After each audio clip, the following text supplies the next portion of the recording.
नमस्कार सकलके आशा करी सकलेई भालो आछेन। आज के एक नतून टपिक निये आपनादेर सामने उपस्थित हयेछि। भिडियोटा पुरो देखार अनुरोध रइल। शेयर कमेंट एबं सबस्क्राइब अवश्यई करबेन।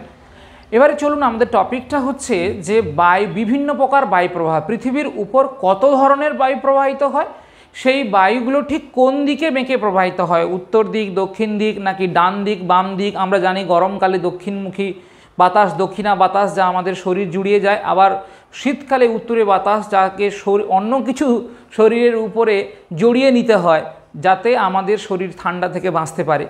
तो केन एमनटा हय कि सबटा आमरा जानबो। तबे एकसंगे पुरो भिडियो एकसंगे सबगुलो अंश हयतो एकटा भिडियोर माध्यमे प्रकाशित करा सम्भव नय, ताई आमरा धीरे धीरे छोटो छोटो भिडियोर माध्यमे आमरा सबटा जानबो। तबे भिडियोटा देखार अनुरोध रइल। तो चलुन आमरा देखे निই जे पृथिवीर उपर कत धरनेर वायु प्रवाहित हय। आमरा स्वाभाविकभावे जानी जे पृथिवीर उपरे चार धरनेर वायु प्रवाहित हय, जेटा हच्छे नियत वायु, सामयिक वायु, स्थानीय वायु और आकस्मिक वायु। এই चार धरनेर वायु प्रवाहित हय। तो এই नियत वायु कि जेटा जे समस्त वायु सारा बछर धरे একটা নির্দিষ্ট স্থান বরাবর প্রবাহিত হয় তাকে বলা হচ্ছে নিয়ত বায়ু। তো এই নিয়ত বায়ুর যে শ্রেণীবিভাগ আয়ন বায়ু, পশ্চিমা বায়ু, মেরু বায়ু, এগুলো সব আমরা ধীরে ধীরে এক্সপ্লেনেশন পড়ব। কিন্তু এই যে বায়ু কেন প্রবাহিত হয় আমরা একটা ভিডিওতে আলোচনা করেছিলাম যে উচ্চচাপ অর্থাৎ অধিক ঘনত্বযুক্ত বায়ু, যে বায়ু বেশি ঠান্ডা হয় সেই ঠান্ডা বায়ু কোন দিকে যায়, কম ঘনত্বযুক্ত বা বেশি উষ্ণতাযুক্ত বা বেশি প্রসারিতযুক্ত বায়ুর কাছে যায়, কারণ এই স্থানটা ফাঁকা থাকে। কিন্তু এই যে বায়ুটা যাচ্ছে কিন্তু সর্বদা একই দিকে বা সব সময় একই কোণে কিন্তু প্রবাহিত হতে পারে না। অনেক সময় কি হয়, তার নির্দিষ্ট দিক বরাবর এ বেঁকে যায়। কেন বেঁকে যায়? কারণ এই বাঁকাটা বা এই প্রবাহের দিকটা কিন্তু তিনটি বিষয়ের উপর নির্ভর করে। চলুন দেখি কি বলছে। এই প্রবাহের দিকটা বায়ুর চাপের অবক্রমজনিত ঢাল বা প্রেসার গ্রেডিয়েন্ট ফোর্সের উপর নির্ভর করে। তাহলে আমাদের আগে জানা উচিত যে প্রেসার গ্রেডিয়েন্ট ফোর্স বা বায়ুর চাপের অবক্রমজনিত ঢাল কি। আমরা জানি যে উচ্চচাপ অর্থাৎ হাই প্রেসার থেকে লো প্রেসার কীরকম 1040, এখানে 970। তাহলে এই এর সাপেক্ষে এই অঞ্চলে যেহেতু চাপ কম, তাহলে এখানে নিম্নচাপ আর এখানে উচ্চচাপ। তাহলে স্বাভাবিকভাবে বায়ু এই হাই প্রেসার অঞ্চল থেকে এই লো প্রেসার অঞ্চলের দিকে প্রবাহিত হবে।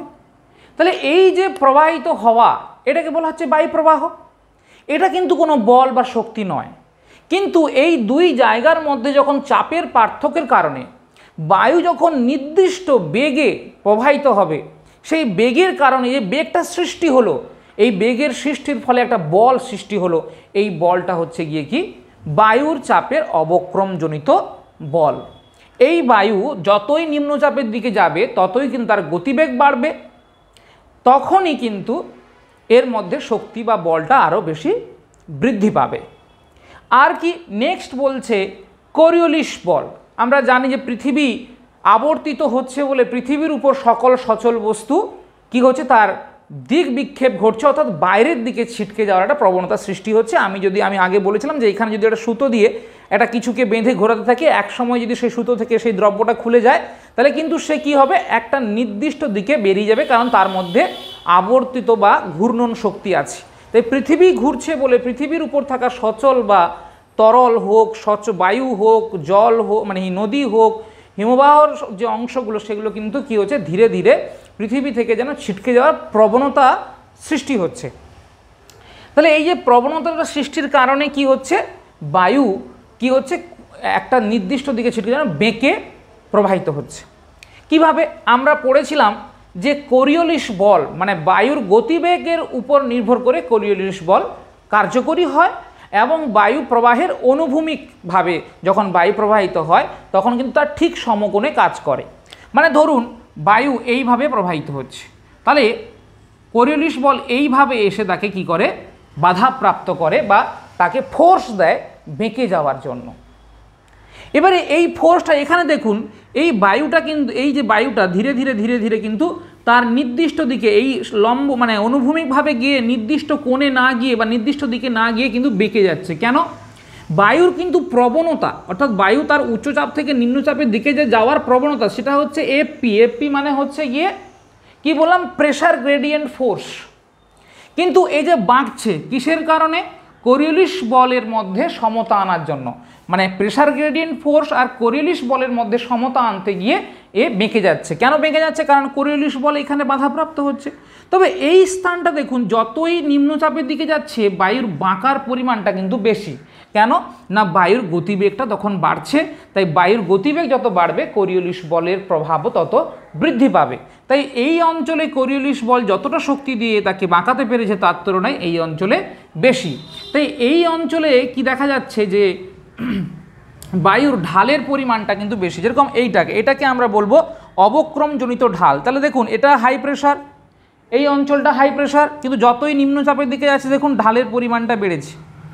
এইখানে একটা ঢাল, এখান থেকে এরকম একটা ঢাল, এখান থেকে ঢালের পরিমাণটা বেশি, অর্থাৎ এই অঞ্চলে নিম্নচাপের পরিমাণটা বেশি। আমরা জানি যে বায়ুর সমচাপ যে রেখাগুলো যদি কাছাকাছি অবস্থান করে তাহলে সেখানে কি হচ্ছে, চাপের ঢালটা বেশি হবে, আর দূরে দূরে অবস্থান করলে ঢালটা কিন্তু কি হবে, কম দেখা যাবে। তাহলে স্বাভাবিকভাবে এখানে দেখতে পাচ্ছি। আর একটা কারণ কি হচ্ছে, ঘর্ষণজনিত বলের উপরে নির্ভর করে কিন্তু বায়ুর কি করে, দিকটা নির্ভর করে। কীরকম? আমরা ভূপৃষ্ঠ দেখুন, এটা গাছ, এগুলো কিন্তু আমরা পাহাড়ের মতো কিছু উঁচু অংশ এঁকেছি। স্বাভাবিকভাবে ভূপৃষ্ঠে যখন অনুভূমিকভাবে বায়ু প্রবাহিত হয়, এই বায়ু কি হয়, ভূপৃষ্ঠের উপর থাকা বিভিন্ন বন্ধুরতার যে ভূমির উপরে ঘর্ষণ দিয়ে বা তার উপরে আঘাত দিয়ে বায়ুটা কিন্তু প্রবাহিত হয়। তাহলে এই বায়ু প্রবাহিত হওয়ার ফলে যখনই তার সামনে কোনো বাধা পাবে সে বাধাপ্রাপ্ত হবে এবং তার অভিমুখের বিপরীতে কাজ করবে। অর্থাৎ এই বায়ুটা যদি এখানে বাধাপ্রাপ্ত হয়, এ ঘুরে এরকম করে আসবে, তখন কিন্তু তার বায়ুর যে শক্তি, যে প্রবাহের গতি কমে যাবে, তখন কিন্তু কোরিওলিস বলও কমে যাবে।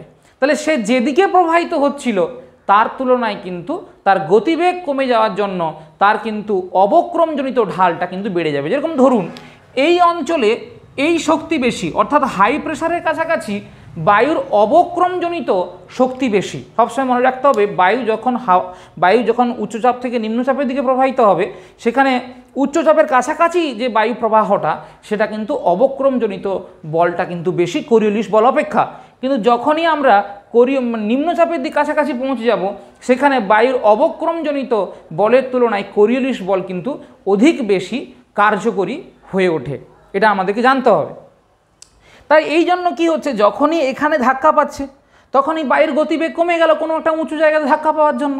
তাহলে স্বাভাবিকভাবে সেখানে কিন্তু কোরিওলিস বলের প্রভাব কমে গিয়ে বায়ুর অবক্রমজনিত কিন্তু শক্তিটা বেড়ে যাবে বা বলটা বেড়ে যাবে, তার জন্য বায়ু কিন্তু তখন সোজাসুজিভাবে প্রবাহিত হবে। কিন্তু আবার যখন হঠাৎ করে তার যদি কোনো প্রকার বাধা বা ঘর্ষণের অভাব, মানে ঘর্ষণ না থাকে, তাহলে কিন্তু সেখানে কি হবে, বায়ু কোরিওলিস বলের দ্বারা প্রভাবিত হয়ে কিন্তু একটু বেশি বেঁকে যাবে।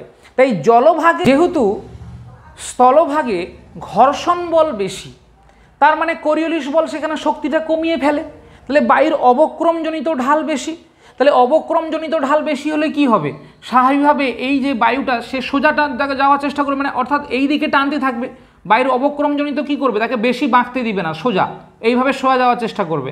তাই স্থলভাগের উপর দিয়ে যেহেতু ঘর্ষণ বল বেশি, তাই অবক্রমজনিত বলের কারণে বায়ুর বেঁকে যাওয়ার প্রবণতাটা কিন্তু কম। তাই সর্বাধিকভাবে 45 ডিগ্রি কোণে প্রবাহিত হয়। তাই স্থলভাগে বায়ু 45 ডিগ্রি কোণ বেঁকে যায়, আর জলভাগে যেহেতু এখানে ঘর্ষণ বল কম অর্থাৎ কোরিওলিস ফোর্স বেশি, তাই সেখানে কি হচ্ছে 30 ডিগ্রি কোণে বেঁকে যায়। তাহলে আজকে আমরা জানলাম যে বায়ু কেন বেঁকে প্রবাহিত হয়, কি কি কারণে প্রবাহিত হয়। আমরা আবার একটা ভিডিওতে জানব যে বায়ু যে কত ধরনের বায়ু প্রবাহিত হয়। তাহলে আশা করি আপনারা বুঝতে পারলেন, এটা কিন্তু একটা শিক্ষামূলক ভিডিও। আমি চাইব যে যারা শিক্ষার্থীরা রয়েছে তাদের সামনে আপনারা পৌঁছে দিন। পরের ভিডিওর জন্য অপেক্ষা করুন। ধন্যবাদ।